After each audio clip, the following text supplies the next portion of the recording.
नमो ज्ञानेश्वरा नमो ज्ञानेश्वरा। निवृत्ती उदारा सोपान देवा। मुक्ताबाई नमो त्रिभुवन पावनी। आद्यत्रय जननी देवांची जयांचे केलिया स्मरण। होय सकळ विद्यांचे अधिकरण। तेचे बंधू श्री चरण श्री गुरूंचे ते नमस्कारुनी आता।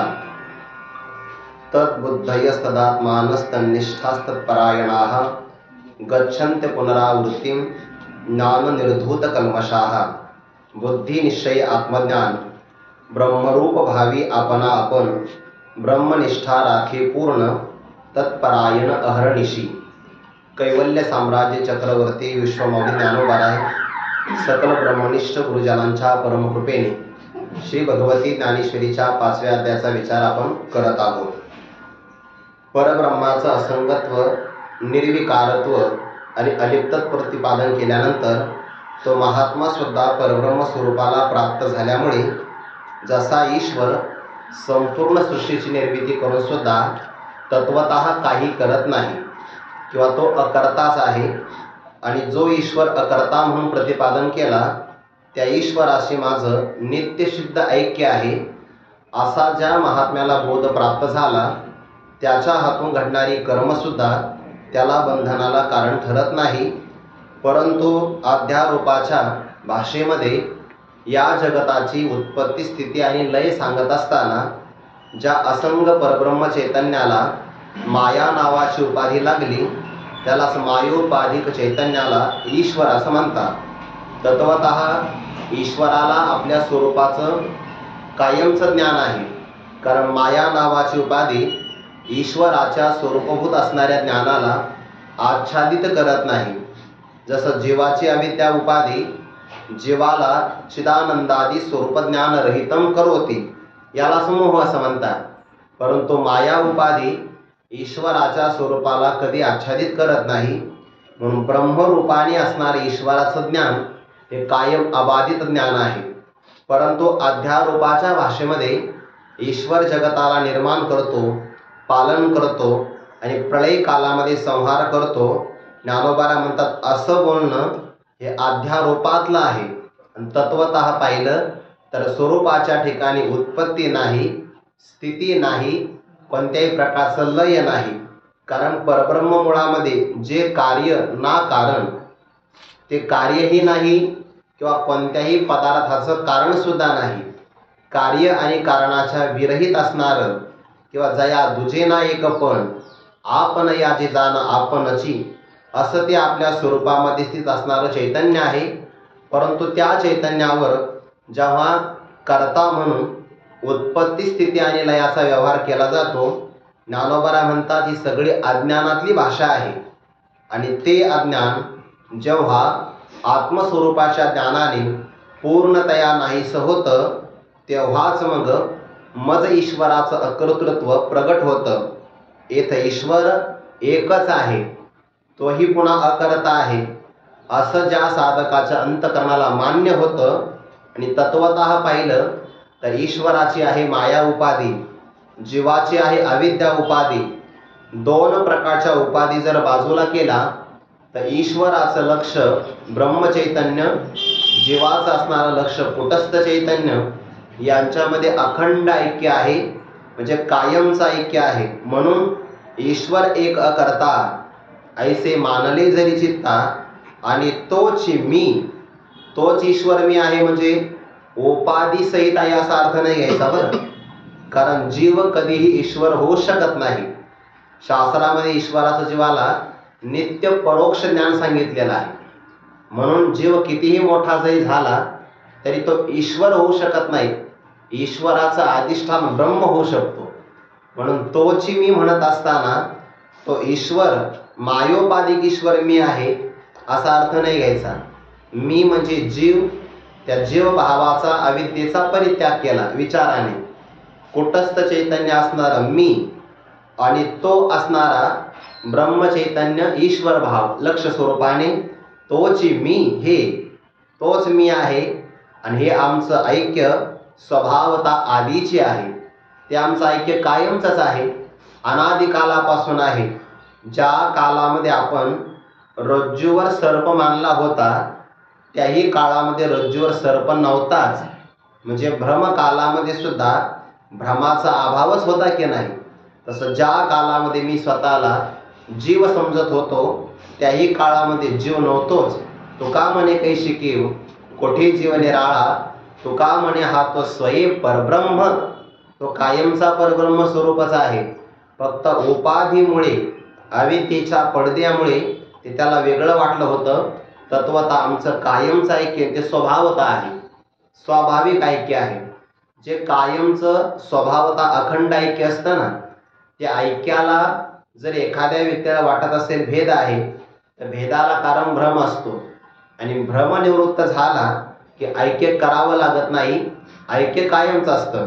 गुरुवारी श्री मारुती बाबा सांगतात ना, एखाद्या ब्राह्मणाला दुसरं कोणतं तरी भूत लागलं आणि ते भूत जर मंत्राच्या माध्यमातून उतरविलं, तर आता त्याला पुन्हा ब्राह्मण करायचं आहे का?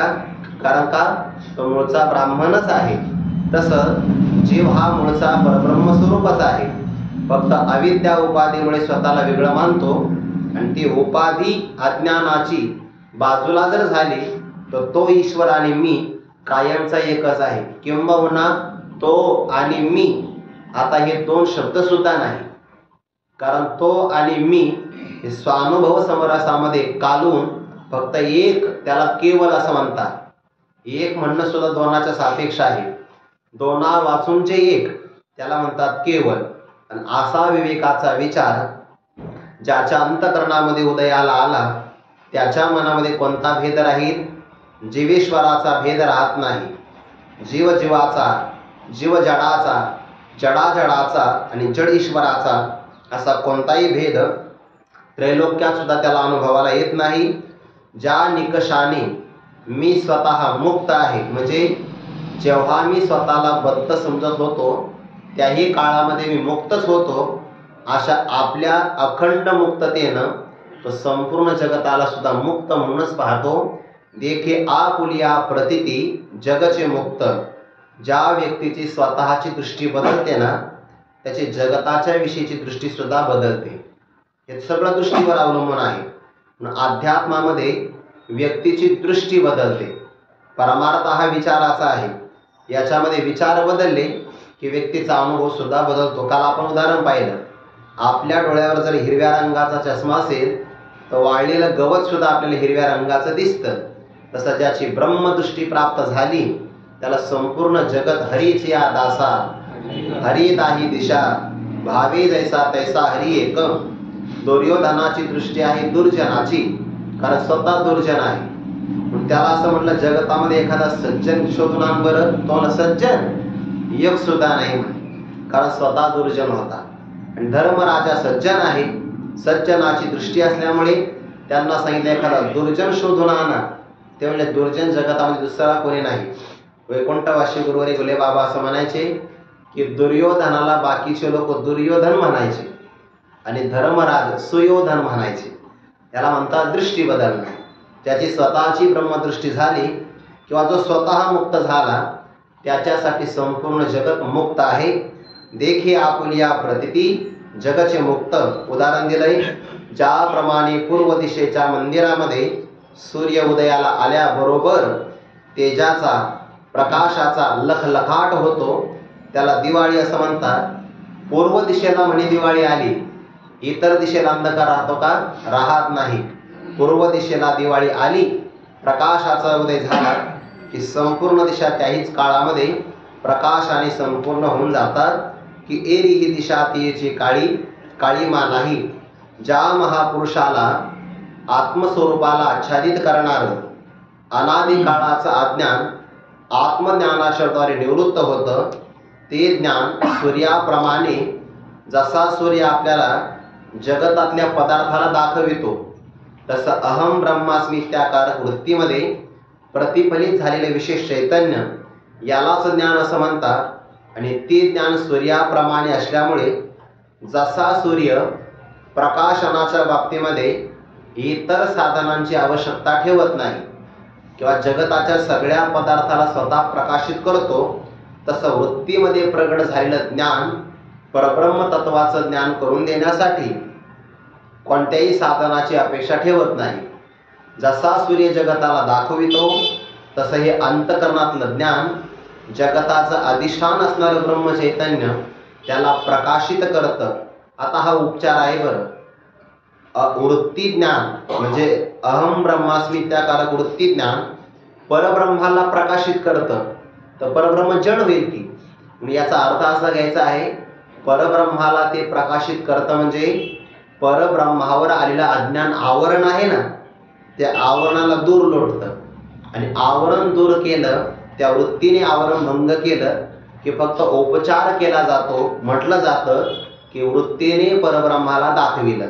आपण काल परवा उदाहरण पाहिलं, सूर्यावर ढगांचा पडदा जर आला असेल आणि वाऱ्याच्या माध्यमातून तो ढगांचा पडदा दूर केला गेला तर आपण काय म्हणतो, वाऱ्याने सूर्य दाखवला. असं नाही घडत. वाऱ्याने फक्त ढगांचा पडदा दूर केला, उपचार केला जातो की वाऱ्यामुळे सूर्य दर्शन झालं. वास्तविक असं आहे, ज्या काळामध्ये ढगांचा पडदा होता तो ढगांचा पडदा सुद्धा सूर्यामुळेच कळतो. जर सूर्य नसता तर ढगांचा पडदाही आपल्याला कळाला नसता. ज्ञानोबा म्हणतात, पै अभ्रे दिवस हरपला, तोही दिवसेची जाणू आला. दिवस म्हणजे सूर्य नाही म्हणजे आता ढगामुळे सूर्य हरवला, अरे ही सुद्धा गोष्ट सूर्यामुळेच कळते आहे. तसं आत्मचैतन्यामुळे अज्ञान आहे हे सुद्धा कळत आहे. फक्त वृत्तीमध्ये विशेष प्रकट झालेलं ज्ञान विशेष असणाऱ्या अज्ञानाला भंग करतं आणि उपचार केला जातो. प्रकाश यती तत्परम, ते परब्रह्म चैतन्य वृत्ती ज्ञानाने प्रकाशित झालं असं फक्त म्हटलं जातं. हा उपचार आहे बरं, सिद्धांत असा नाही. सिद्धांत कसा आहे, अंतकरणाची वृत्ती फक्त अज्ञान आवरण भंग करण्याकरता समर्थ आहे. वृत्तीस्थ असणारा चिदाभास घटादी पदार्थाचं अयम घटः असं ज्ञान करून देतो. पण आत्मज्ञानाच्या बाबतीमध्ये चिदाभास, ज्याला फलव्याप्ती असं म्हणतात, तो काही कामाचा नाही. आत्मा स्वयंप्रकाश सूर्याप्रमाणे आहे आणि वृत्तीज्ञान काजव्याप्रमाणे आहे. काजवा कुठं सूर्याचं प्रकाशन करतो का? नाही करत. स्वयंप्रकाश असणाऱ्या आत्मस्वरूपाला वृत्तीज्ञान प्रकाशित करत नाही, फक्त आवरण भंग करण्याकरता समर्थ आहे. असा या 16व्या श्लोकाचा भाव घ्यायचा, म्हणजे सिद्धांताच्या विरोधी वचन होणार नाही. मग आता अंतकरणामध्ये प्रतिफलित झालेलं किंवा प्रगट झालेलं विशेष ज्ञान, ते ज्ञान ज्यांना प्राप्त झालं अशा महापुरुषाला परमार्थातलं कोणतं फल मिळतं, तर त्या फलाचा विचार 17व्या श्लोकामध्ये सांगितलेला आहे. तद्बुद्धयः तदात्मानः तन्निष्ठाः तत्परायणाः गच्छन्ति अपुनरावृत्तिं ज्ञाननिर्धूत कल्मषाः. भगवान ज्ञानोबाराय या महापुरुषांची 5 प्रकारची विशेषणं आपल्या समोर सांगतात. विशेषण हे व्यावर्तक असतं. जसं की गुरुवारी मारुती बाबा सांगत असतात, आपल्या जुन्या संस्थेमध्ये एक पंगत ठेवली. ते पंक्तीचं नियोजन जुन्या काळामध्ये गुरुनाम गुरु मारुती बाबा गुरु बघायचे. आता आळंदीतला हा नियमच आहे, 100 लोकांना आमंत्रण दिलं तर मग त्यांच्या सोबती पुढे भक्तीने धरिल्या हाती मागे ज्ञान वैराग्य धर्म येते. हे जसं घडावं तसं 100 लोकांचं नियोजन केलं की त्यांच्या पाठीमागं 150-200 लोक येतातच. हा नियमच आहे, ते काय ते सांगावं लागत नाही. हे म्हणजे अपूर्व ज्ञानाचा विस्तार आहे, हा ज्ञान विजयाचा विस्तार. आता 100 लोकांचं नियोजन केलं आहे, पात्र 100 आहे, बैठक व्यवस्था 100 लोकांची, आणि एकदम 200 लोक जर आले तर बसवायची कशी? मग गुरुवारी मारुती बाबा गुरु यांचं उदाहरण सांगतात पाठामध्ये. मारुती बाबा गुरु असं म्हणायचे, हा तुमच्यापैकी माळकरी कोण कोण आहे ते पहिल्या पंक्तीला या. मग आता 200 लोकांमध्ये माळकरी विशेषण आहे ना. विशेषण काय करतं? व्यावृत्त करतं, बाजूला सारतं. 200 लोकांपैकी 150 लोक समोर आले, 50 विना माळकरी होते, म्हणून तो अंगातला सदरा काढावा लागतो ना, ते कळालं पाहिजे. जेवत असताना कळालं पाहिजे काय संस्कार आहे की नाही. किंवा तो यज्ञ असल्यामुळे अंगावरचं वस्त्र काढायचं असतं. कारण यज्ञ करायचा आहे ना, उदर भरणं नव्हे जाणीचे यज्ञ कर्म, तेवढा तरी यज्ञ चांगला केला पाहिजे. करतो आपण सोडून द्या विषय. माळकरी विशेषण वापरलं, 150 लोक आले. पात्र किती आहे? 100. पुन्हा व्यावृत्त केलं पाहिजे की नाही? बाबा म्हणायचे यातला हरिपाठ कोणाकोणाचा पाठ आहे. पुन्हा मग 125 लोक समोर यायचे, 25 लोक बंद व्हायचे. आता पुन्हा 25 लोक शिल्लकच झाले की नाही? पण त्यात म्हणायचे भगवद्गीतेचा 12वा आणि 15वा अध्याय कोणाचा पाठ आहे? 15वा तर महत्वाचाच आहे. कोणाचा पाठ आहे? 25 लोक खाली बसायचे.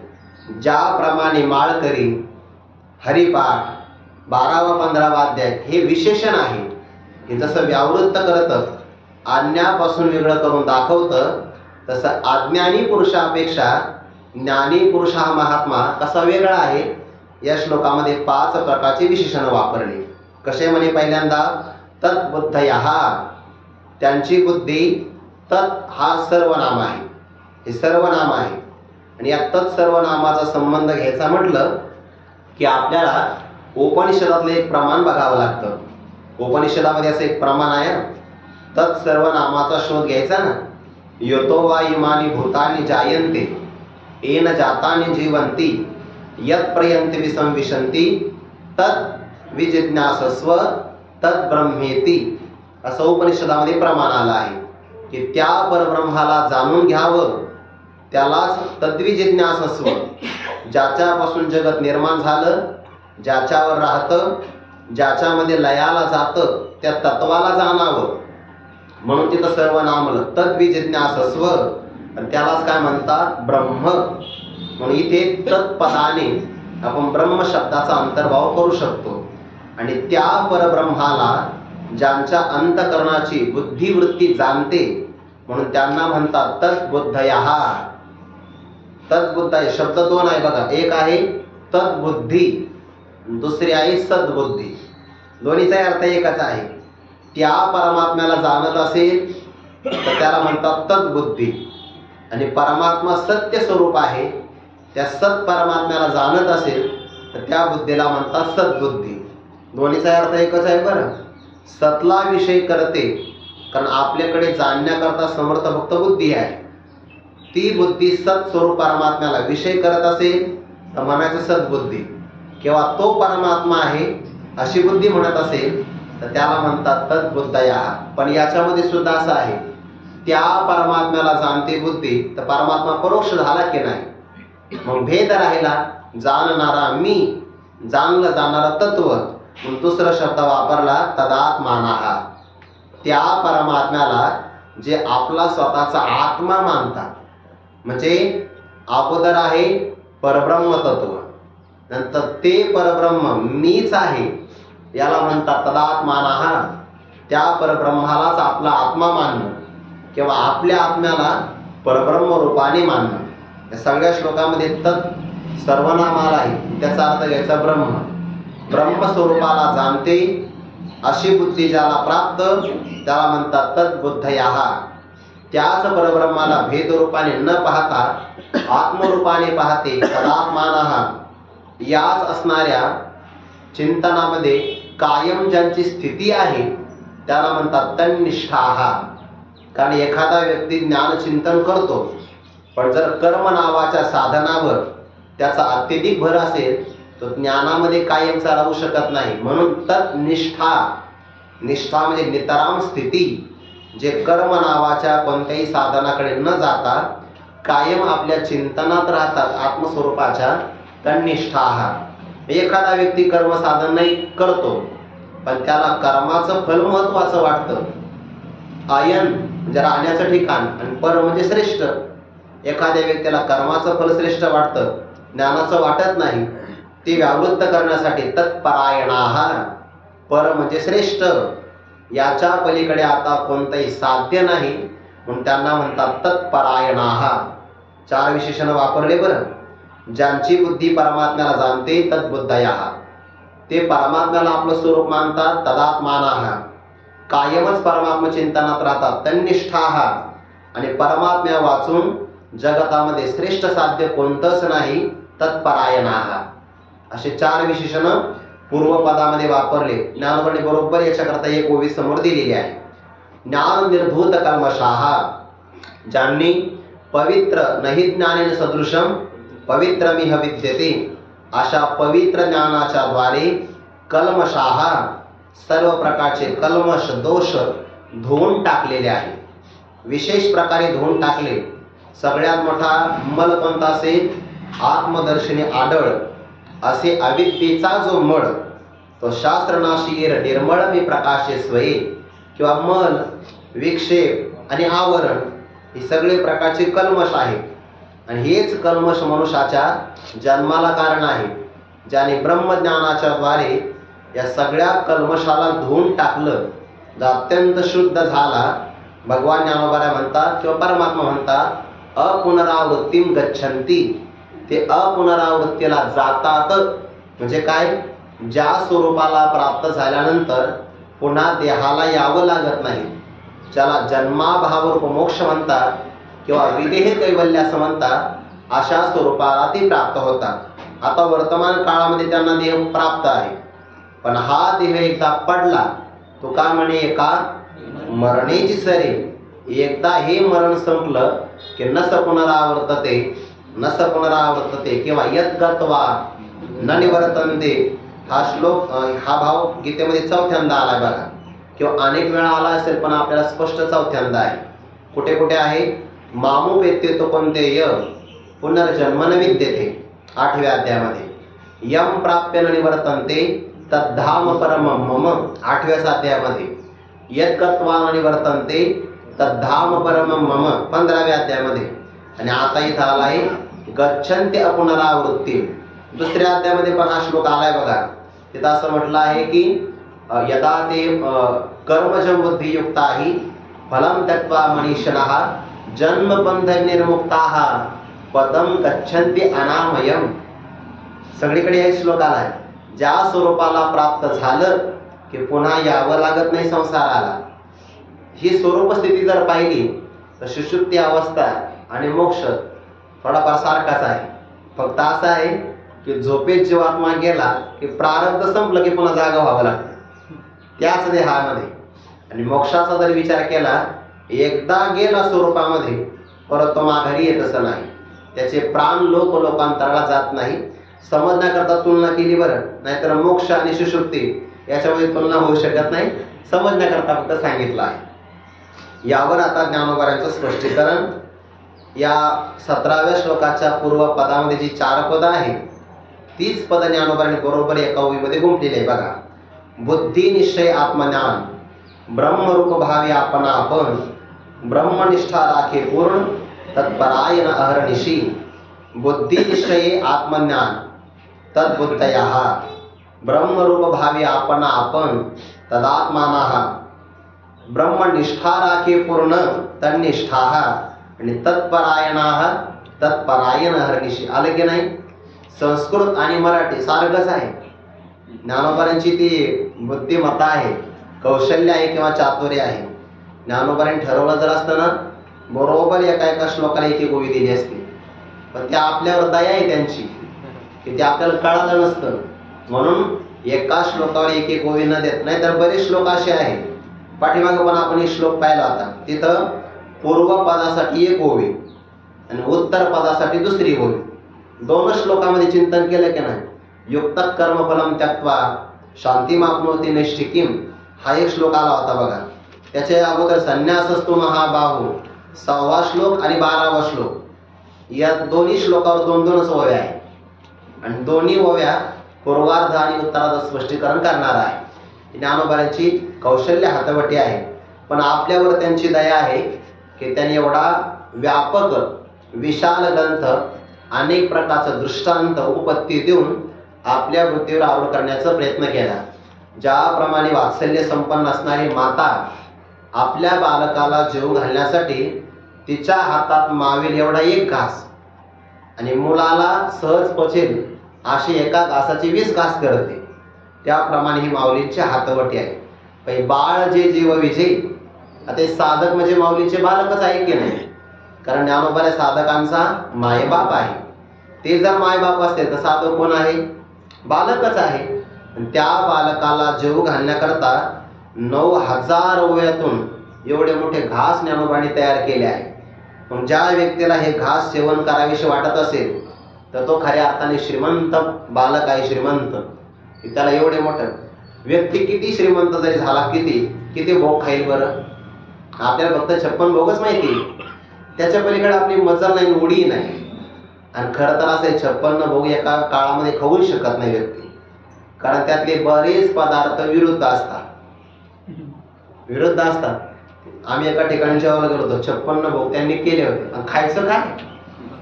नुसता एक घास सुद्धा जड होत होतो. 56 घास कुठं खाणार आहे आपण? त्यातले पुन्हा काही पदार्थ विरुद्ध असतात आणि चव भिन्न भिन्न असते की नाही. पण हे मात्र नित्य नूतन आहे, हे पक्वान आहे. असो तया बोलांची ताटे भली, वरी कैवल्य रशी वगैरेली, हे प्रतिपत्ती मी आके निष्कामाशी. ज्ञानेश्वरी हीच आपल्याकरता दिवाळी आहे. 56 भोग नाही, 9000पेक्षा जास्त भोग आहे. ज्याला जो भोग आवडेल, जो पक्वान आवडेल, एखाद्याला आवडेल देखील अखंडित प्रसन्नता, त्याने ती ओवी निवडायची. मुक्ता ते निर्धारिता, ते आपल्याकरता पक्वान आहे. काही जण हे पण निवडतील तुम्ही व्रत नियमन करावे, असं नाही अर्थ घ्यायचा बरं. यातले पक्वान महत्वाचे आहे. असो ज्ञानोबांच्या हातवटी आहे. आत्मज्ञान सगळ्यात महत्वाचं आहे. आपण व्यवहारातली सगळी ज्ञान संपादन करतो, सगळी ज्ञान. एक सांगू का, स्वतःला न जाणता जगतातल्या सगळ्या पदार्थाला जाणतोय आपण, सगळ्या पदार्थाला, आणि ती सगळी व्यावहारिक ज्ञान आहे.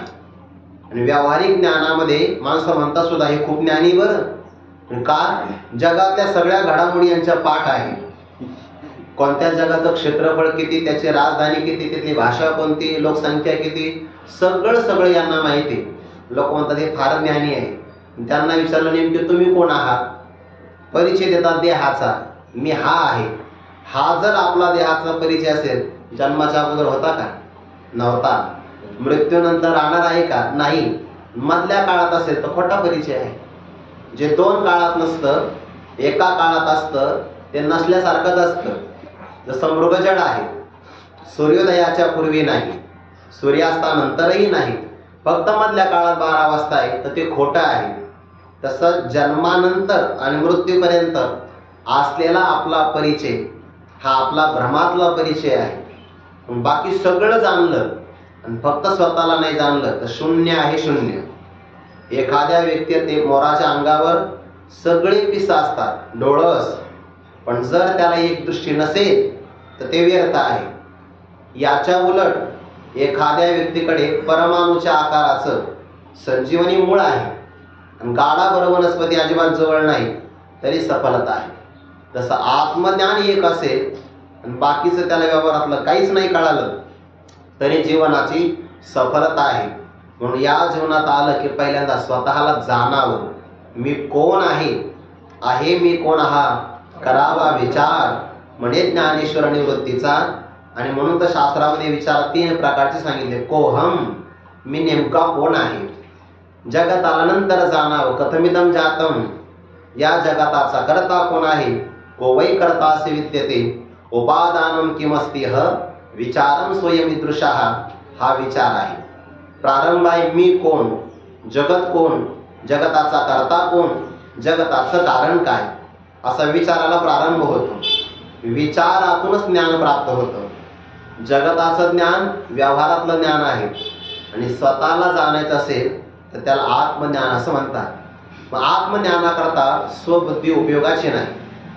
वास्तविक ज्ञान देहाला होत नाही, देह जड आहे. आत्मस्वरूपाला ज्ञान का होत नाही? तो ज्ञान स्वरूपच आहे, त्याला काय वेगळं ज्ञान करायचं? ज्ञान होत आहे आपल्या बुद्धीला, म्हणजे आपल्या अंतकरणाला. आणि ते ज्ञान संपादन करायचं असेल तर एकनाथी भागवतामध्ये पर्याय सांगितला. तस्मात् गुरुं प्रपद्येत जिज्ञासु श्रेय उत्तम, शाब्दे परिचय निष्णातम ब्रह्म नृपशमाश्रयम. त्यांना शरण जावं लागतं. जे ज्ञानाचा पुरठा ते तर सेवा हा दारवंटा, तर स्वाधीन करी सुबटा ओळखुनी, श्रद्धावान लभते ज्ञानम तत्पराहा सयतेंद्रियाहा, किंवा गुरु ते ज्ञान. हे महत्वाची ओवी बरं, सिद्धांताची ओवी. समाधान सगळ्यांना अपेक्षित आहे. ज्ञानोबराय समाधानाचा क्रम सांगतात. ज्याला रम्य समाधान पाहिजे, गुरूंच्या जवळ जावं. का? गुरु तेथ ज्ञान, ज्ञानाने आत्मदर्शन म्हणजे मी कोण याचा परिचय होतो. आणि एकदा आत्मदर्शन झालं की समाधान. गुरु देत ज्ञान, ज्ञानी आत्मदर्शन, दर्शनी समाधान आखी जैसे. ज्ञान कोणाला होतं? बुद्धीला. मग श्री गुरु आपल्याला उपदेश करतात, तुला इच्छा आहे ना कोहम, तो कोण आहे? श्री गुरु सांगतात जगताचा अधिष्ठान असणार ब्रह्म ते तू आहे. तत्वमसी महावाक्याचा उपदेश करतात, ज्यामध्ये जीवाला स्वतःच्या खऱ्या स्वरूपाचा आणि ब्रह्मस्वरूपाचा ऐक्याचा निश्चय होतो.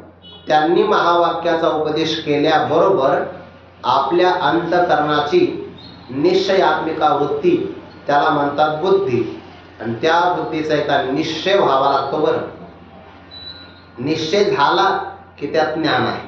निश्चयामध्ये भ्रम राहत नाही. आपण उदाहरण कायम पाहतो, किंवा आत्ताच उदाहरण आपण पाहिलं, ब्राह्मणाच्या अंगातलं भूत निवृत्त झालं की मी ब्राह्मणच आहे असं त्याचा निश्चय होतो. किंवा आपला निश्चया वाचून पुरुषपणाचा निश्चय आहे. कधीतरी आपलं असं वाटतं का एखाद्या भ्रमिष्ठ पुरुषाप्रमाणे की मी स्त्री आहे? नाही, वाटतच नाही, कारण तो भ्रम नाहीच. पण पुरुषपणाचा सुद्धा आपला पुरुषपणाच्या निश्चया वाचून निश्चय आहे. हा जसा देहाच्या बाबतीमध्ये आढळ निश्चय आहे, तसा आत्मज्ञानाच्या बाबतीत आढळ निश्चय झाला को त्या व्यक्तीला अपेक्षा जरी नसेल तरी त्याला मुक्ती मिळते. अपेक्षा नसताना देहात्मज्ञान व ज्ञानम देहात्मज्ञान बाधकम आत्मन्येव भवेत यस्य सन्निच्छनपि मुच्यते. इच्छा नसतानाही तो मुक्त होतो. फक्त बुद्धीचा निश्चय झाला पाहिजे. अंतःकरणाची वृत्ती एकदाच होते, मी ब्रह्म आहे, हा बुद्धीचा निश्चय तो एकदाच होतो. आणि एकदा झालं की त्याचं सगळं काम होतं. म्हणजे काय? अज्ञान नष्ट आणि अज्ञान कार्याचा बाध. ज्याप्रमाणे सिंहाचा छावा मेंढ्यांच्या कळपात गेला, दैवयोगाने त्याला सिंहाची भेट झाली, आणि मग तो सिंह त्या छाव्याला सांगतो, अरे तू या कळपातला नाही, चुकून कळपात आला आहे. तू आणि मी तत्वता एकच आहे, मला हे पटत नाही. तो सरोवराजवळ घेऊन जातो आणि सरोवरातल्या पाण्यात त्या छाव्याला त्याचं प्रतिबिंब दाखवितो. आणि मग त्याचा निश्चय होतो की मी स्वतःला कळपात गेल्यामुळे मेंढा समजत होतो, तत्वता मी सिंहाचा छावा आहे. तसे श्रीगुरु येतात आणि सांगतात, काय देहाच्या संगतीमध्ये राहतो आहे? 3.5 हाताचा देह, स्थूल सूक्ष्म कारण 3 देह, किंवा अन्नमय, प्राणमय, मनोमय, विज्ञानमय, आनंदमय, हे पंचकोश आणि 3 देह तो नाही. तो चिदानंद स्वरूप आहे. जागृतीमध्ये आपण आहे ना, म्हणजे आपल्याला आपल्या सत्स्वरूपाचं ज्ञान आहे. स्वप्नामध्ये आपण सगळ्या पदार्थांचं प्रकाशन करतो, म्हणजे आपण चित स्वरूप आहोत. आणि सुषुप्ती अवस्थेमध्ये विषय नसतानाही ज्या अर्थी आपल्याला सुख मिळतं, याचा अर्थ आपण आनंद रूप आहोत. जागृती, स्वप्न आणि सुषुप्ती 3 अवस्थांचा जरी विचार केला तरी जीवाला सत, चित आणि आनंद अशा आपल्या स्वरूपाचा परिचय होतो. त्याकरता श्री गुरु शरणागती आहे. आणि जर त्याचा एकदा बुद्धीचा निश्चय झाला, जसा छाव्याचा निश्चय झाला की मी सिंहाचाच आहे, तसा जीवाचा एकदा निश्चय झाला मी ब्रह्म आहे, त्याला म्हणतात बुद्धी निश्चय आत्मज्ञान. बुद्धीच्या निश्चयानेच आत्मज्ञान होतं. पण हा याला साक्षात्कार म्हणतात. बुद्धीचा निश्चय झाला की साक्षात्कार. पण एखाद्याचं हे साक्षात्कार करण्याचं सामर्थ्य नसेल तर मग काय करावं? त्याने चिंतन करावं, ध्यान करावं, निधिध्यासन करावं. ब्रह्मरूप भावी आपण स्वतःला मी ब्रह्मरूपच आहे अशी भावना करावी. भावनेत सुद्धा ज्ञान होतं. बरं, ब्रह्मप्राप्तीची 2 साधन, एक तर ज्ञान करून घ्या, नाही ज्ञान करून घेता आलं ध्यान करा. म्हणजे ज्ञानाच्या द्वारे ज्ञेय करा, नाहीतर ध्यानाच्या द्वारे ध्येय करा. आणि चित्ताचा एक स्वभाव आहे आपल्या, ज्याची आपण भावना करतो, ज्याचं ध्यान करतो, तसं आपल्या चित्ताला आकार प्राप्त होतो. भावार्थ रामायणातला प्रसंग असा आहे की एकदा जानकी माता आक्रोश करते. त्या सगळ्या राक्षसींनी भीती दाखवतात, पण त्यांच्यामध्ये त्रिजटा नावाची राक्षसी फार चांगली होती. मग ती जानकी मातेला समजावून सांगायची, अगं प्रभू रामचंद्र आलेले आहे, थोड्या दिवसामध्ये भेट होईल, रडायचं नाही बरं, शोक करायचा नाही. सायंकाळपर्यंत समजावून सांगायची आणि त्रिजटा म्हणायची की आता मी निघून चालले, रात्री माझे कुटुंबाचं मला पालन पोषण करायचं, मला वचन दे की सकाळपर्यंत तू आता रडणार नाही. जानकी माता आश्वासन द्यायची. एके दिवशी त्रिजटा सकाळी सकाळीच आली आणि पाहिलं तर जानकी मातेनं कालच्या रात्रीपेक्षा सकाळी जास्त रडायला प्रारंभ केला. त्रिजटेने सांगितलं, कालच तुम्हाला वचन दिलं की रडणार नाही, रडायला नेमकं काय झालं? जानकी मातेने सांगितलं, माझ्या रडण्याचं कारण समोरचं झाड आहे. पण झाडांना कोण रडतं म्हणे? तसं नाही. झाडावर मुख्य फांदी, त्या फांदीची पुन्हा उपफांदी उपशाखा, त्या शाखेवर असणारी एक डहाळी आणि डहाळीवर असणारे एक पान. पानावर कुठं रडत असतं का मनुष्य? रडण्याचं कारण म्हणे अगं त्या पानावर एका कुंभारीण माशीचं घर आहे मातीचं, आणि त्या घरामध्ये तिने एका आईला पकडून आणलं, हे माझं रडण्याचं कारण. त्रिजटा म्हणले, मला कळालं नाही. जानकी माते सांगितलं, मांडी घालून बस, तुला प्रवचन सांगते मग कळेल. असं कळणार नाही. मग जानकी मातेनं तिला विस्तारानं सांगितलं, निसर्गामध्ये एक माशी आहे, तिला कुंभारीण माशी असं म्हणतात. हे स्वतः मी पण पाहिलं लॉकडाऊनच्या काळामध्ये. पारायण करत होते एक मध्ये भागवताचं. ती माशी असा आवाज करत जवळ आली. पाऊस पडून गेला होता. त्याने त्या आश्रमातला चिखल आणला ज्याच्यात दगड नाही, आणि त्या चिखलापासून बरोबर खिडकीला एक घर तयार केलं, एक आपल्या इंच आकाराचं. आतून जायचं, ते प्लास्टर आतून बाहेर तीच करते, सुंदर घर करते. बघा बघा कधी जर पाहता आलं तर ती कुंभारीण कुंभाराप्रमाणे घर करते. आणि गवतावर असणाऱ्या एका हिरव्या रंगाच्या आळीलाही पकडून आणते आणि आपल्या घरात ठेवते. जानकी माता सांगते बरं हे त्रिजटेला, त्या माशीनं बरोबर त्या आळीला आणलं म्हणे. जाता येताना ती दंश करते. प्रचंड वेदना झाल्यामुळे त्या आळीला वेदना होता, दंश झाल्यामुळे वेदना, आणि मग ती चिंतन करते, आता कुंभारीण माशी आली बरं, आता मला दंश करेल, आता घरातून बाहेर चालली, आता जाताना मला दंश करेल. असा त्या आळीला ध्यास लागतो. ध्यास लागतो म्हणजे ध्यान करते, चिंतन करते, स्मरण करते, आणि त्याचा परिणाम असा होतो चिंतनाचा, एके दिवशी त्या घरामध्ये असणाऱ्या आळीच्या अंगातून पंख फुटतात आणि आळी आळी राहत नाही. आळी स्वतः ती कुंभारीण माशी होती. तुका म्हणे आळी जीवेनवरीचे वेगळे, गोविंद गोविंद मना लागली छंद, मग गोविंद ते काया भेद नाही देवा तया. असं घडतं. म्हणून जानकी मातेनं सांगितलं, माझ्या रडण्याचं कारण ते आहे. त्रिजटा म्हणली, अरे ते आळीत बदल झाला, रडण्याचं कारण तुझं काय? म्हणे बघ, ज्याप्रमाणे आळी कुंभारीण माशी होती का? नव्हती. म्हणजे कुंभारीण माशी नसताना सुद्धा चिंतनामुळे जर आळी स्वतः ती कुंभारीण माशी होऊ शकते, तसं मी इथं प्रभू रामचंद्राचं स्मरण करते आहे, ध्यान करते आहे, आणि ध्यान करता करता जर मलाच प्रभू रामचंद्राचा आकार प्राप्त झाला तर नवरा बायकोची जोडी फुटली ना म्हणून. कारण तिकडं पलीकडे एक राम आणि इकडे चिंतनामुळे तयार झालेला मी दुसरा राम. मग त्रिजटेने सांगितलं तरी सुद्धा अडचण नाही. चिंतनामुळे जसं तुला राम रूपात तुला प्राप्त होईल, तसं राम तिकडं तुझं चिंतन करत आहे, ते होतील सीता. नवरा बायकोची जोडी पुन्हा अभंगत राहणार. भाव काय सांगायचा आहे? चिंतन ज्याचा आपण करतो तसा आकार प्राप्त होतो. म्हणून जर आपल्याला बुद्धीच्या निश्चयाने आत्मज्ञान नाही करता आलं तरी पण म्हणावं मी ब्रह्म आहे, मी ब्रह्म आहे, मी देह आहे असं म्हणूच नाही. खरं बोलण्याचं पुण्य तरी लागेल आणि कधी ना कधीतरी ब्रह्मरूपता प्राप्त होईल. म्हणून ब्रह्मरूप भावी आपण आपण. मग यासाठी कधी करायचं हे चिंतन? म्हणजे सकाळी 7 ते 8 पाठात केलं ब्रह्म, आणि 23 तासामध्ये जगाशी भांडणं. ब्रह्मरूप ब्रह्मनिष्ठा राखे पूर्ण.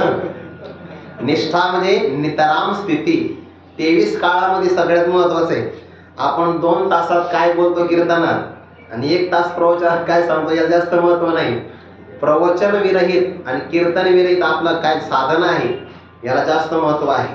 म्हणून ब्रह्मरूप भावी आपण आपण याच्यामध्ये निधिध्यासन आलंय बघा.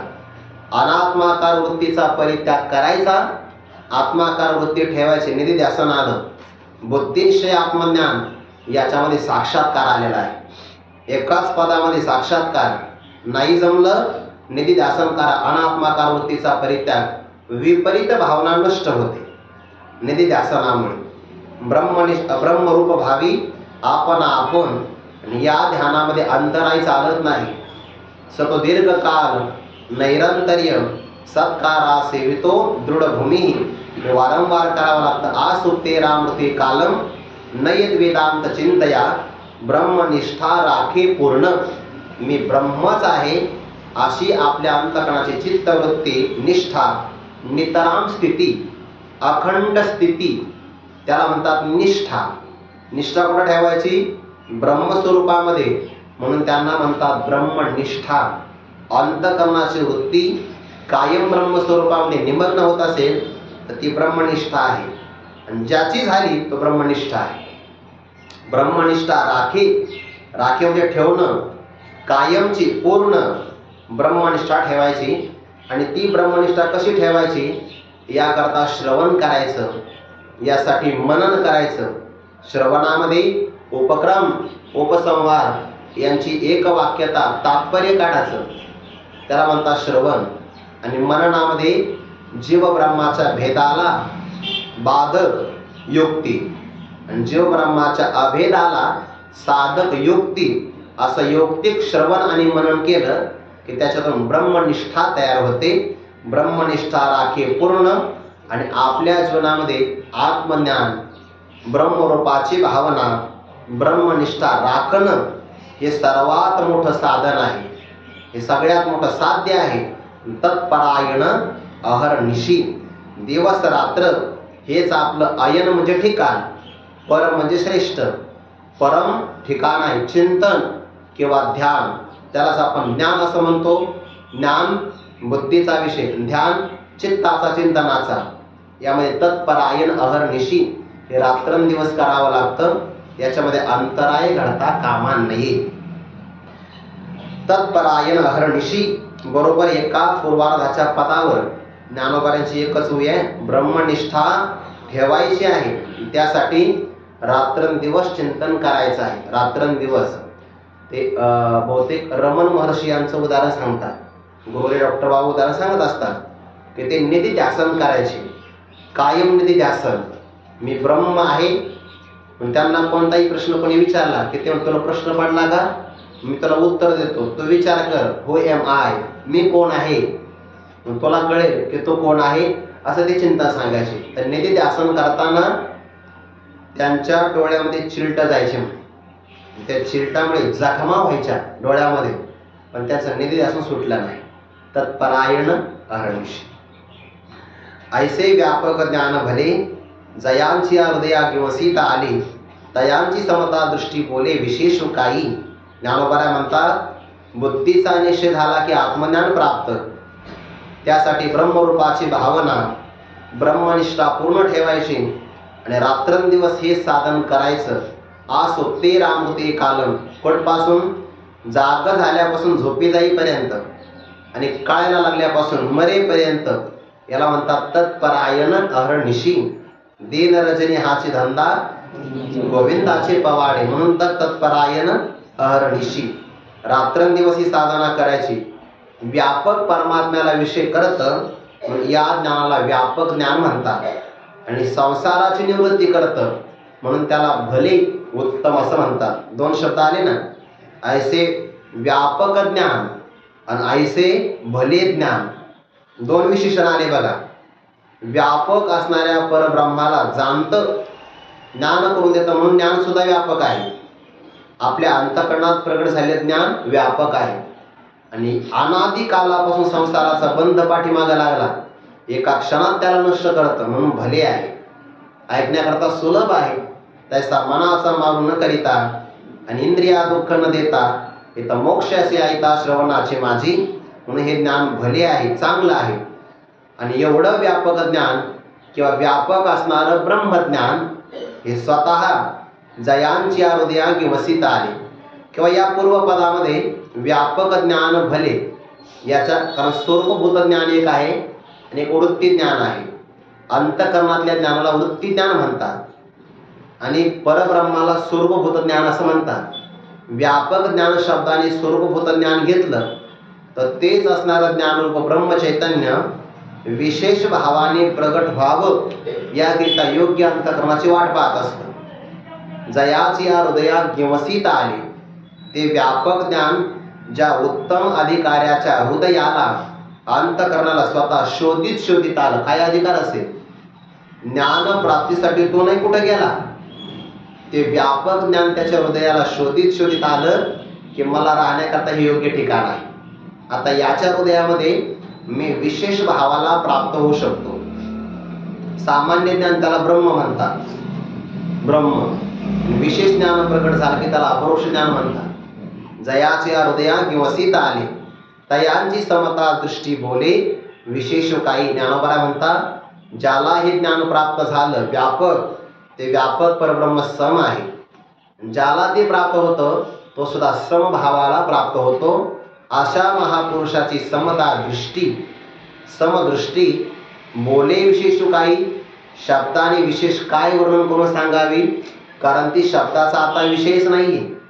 शब्दामध्ये ती स्वरूपस्थिती सांगता येत नाही. मग ते जगताकडे कसे पाहतात? स्वतः जसे मुक्त आहे तसे जगताला मुक्त पाहतात. स्वतः सच्चिदानंद ब्रह्म आहे तसे जगताला पाहतात. त्यांच्याकडे भेद शिल्लक राहत नाही. एक आपण पेची जैसे ते देखते विश्व तैसे, हे बोलणे कायसे नवल येत. ज्ञानोबा म्हणतात ज्याप्रमाणे एक आपण पेची एका आपल्या वाचून जसं स्वतःला तो मी सच्चिदानंद आहे मग म्हणे सर्वत्र सच्चिदानंद मीचे एक स्वतः सिद्ध. एक आपण पेची एका स्वतःच्या वाचून किंवा एक स्वतः सच्चिदानंद ब्रह्मरूप आहे हे जसं स्वतःला पाहतो ते देखते विश्व तैसे, त्या विश्वालाही तसंच पाहतात. किंवा स्वतःला ज्याप्रमाणे ते आत्मरूपाने पाहतात, देहरूपाने पाहत नाही, आत्मरूपाने पाहतात, तसं विश्वाला सुद्धा आपल्या आत्मरूपानेच पाहतात. म्हणून कोणाही जीवाचा न घडावा मत्सर वर्म सर्वेश्वर पूजनाचे. कारण विश्व सुद्धा माझा आत्मा आहे. ज्ञानदेव म्हणे तोही माझा आत्मा. म्हणून तर रेडेश्वराला ताडण केलं ना, एक आपण पेची जैसे ते देखते विश्व तैसे. म्हणून त्या विश्वाला, विश्वातल्या प्राणीमात्राला स्वतःप्रमाणे पाहतात. म्हणून त्यांना सुख झालं की यांना सुख होतं, त्यांना वेदना झाली की यांना वेदना होती. हे बोलणे कायसे नवल येत. ज्ञानोबा म्हणतात हे बोलणं काय करावं, इथं फार मोठं आश्चर्य आहे. शब्दामध्ये हे सांगता येत नाही. ज्याला समता दृष्टी प्राप्त झाली त्याच्यामध्ये विषमता भेद राहत नाही, भेदाला जागा शिल्लक राहत नाही. कशाप्रमाणे? याकरिता ज्ञानोबा आता 5 प्रकारचे दृष्टांत देतात. नेमका अध्याय 5वा आहे, दृष्टांतही 5च आहे. परिदैव जैसे कवतिके कहीची दैन्य न देखे का विवेक हा नोळखे भ्रांती ते जेवी. सगळ्या वयाने वाचत आता, पण 92 क्रमांकाचं द्रुपद आहे. भूती भेदनीय न ते तैसा ज्ञान येते परी परंतु दैव म्हणजे प्रारब्धाची अनुकूलता. ज्याचं भाग्य चांगलं असेल ना त्याचं चांगलं भाग्य कौतुकाने कधीच दैन्य न देखे, दारिद्र्य पाहत नाही. राऊतबाबा एक उदाहरण सांगतात. एक मनुष्य भाग्यवान होता, त्याला नुसता पैसा मिळायचा, काही काम करू द्या, पैसा खर्च व्हाव्या करता तो जुने वाडे खरेदी करायचा भरमसाठ भावाने. वाडा खाल्ला की सोन्याचे हांडे सापडायचे. वैतागला तुला आपण असं काहीतरी काम करू ज्यामुळे आपला पैसा खर्च झाला पाहिजे. म्हणजे मग राज दरबारात जाऊन आणि पायातला जोडा चांबड्याचा राजाला फेकून मारला. गेला दरबारात फेकून मारला तो राजा नाजूक, कपाळाला जोडा लागल्याबरोबर राजाला बेशुद्ध.